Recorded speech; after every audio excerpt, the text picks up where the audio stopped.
ولمزيد من التفاصيل حول تطورات الأوضاع الأمنية في العراق فيما يخص بغداد والضلوعية بالطبع ينضم إلينا مراسلنا محمد فاضل من هناك. محمد، عبر سكايب بالطبع. محمد، ما جديدك؟ نعم، الجديد أن عدد القتلى الذين ذهبوا ضحية تفجير قدس العتاد التابع لأحد فصائل الحج الشعبي في منطقة العبيدي ارتفع إلى 4 قتلى، والمصابين الآن هم 10. كانوا 11 وأحد المصابين توفى وأصبح 4 قتلى وأيضا الضحايا 10. عدد السيارات التي احترقت أو العجلات التي احترقت أصبحت 30 عجلة، وأيضا احترق عدد كبير من المباني نتيجة انفجار هذا الكدس الذي جراء الانفجار تطاير منه قرابة 50 صاروخ كاتيوشا، إضافة إلى قذائف الهاون، وتضررت مناطق عديدة منها المشتل والفضيلية والعبيد الثانية وحتى منطقة البلديات. نعم، طيب، وفيما يخص الضلوعية محمد، يعني إعلان النفير العام فيها، ما معنى النفير العام؟ نعم، أعلن فعلا النفير العام في منطقة الضلوعية، وهو يعني عبارة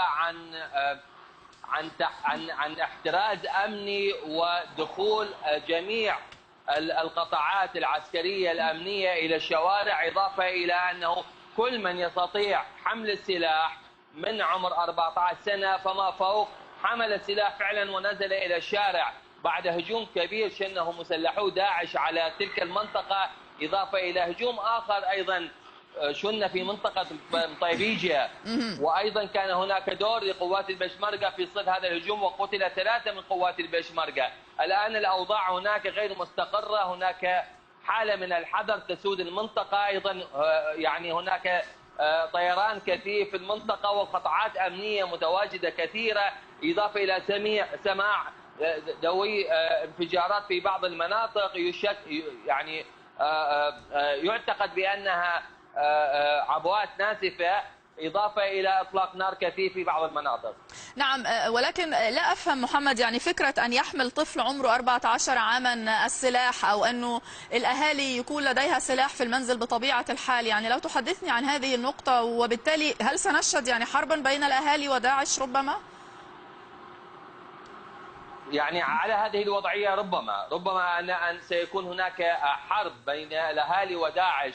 يعني المنطقة من المفترض أن تكون خالية من السلاح بالنسبة للمدنيين، لكن ما تفاجأ به الجميع أن جميع الأهالي هناك المتواجدين هناك لديهم أسلحة، إضافة إلى وجود تشكيلات انضمت إلى تشكيل العشائر المقاومة لداعش، وبالتالي أصبحت جميع المنازل مدججة بالسلاح، إضافة إلى أنه فعلا يعني الأطفال هناك يحملون السلاح، إضافة إلى الشباب وأيضا الرجال في كبار السن، وبالتالي هناك حالة من النفير العام. هذا هو النفير العام الذي قصد به أن يحمل الجميع السلاح في سبيل صد هجوم أي هجوم تتعرض له المنطقة. أشكرك شكرا جزيلا مراسل الغد من بغداد محمد فاضل، كنت معنا عبر سكايب. ونبقى في العراق حيث طالب الادعاء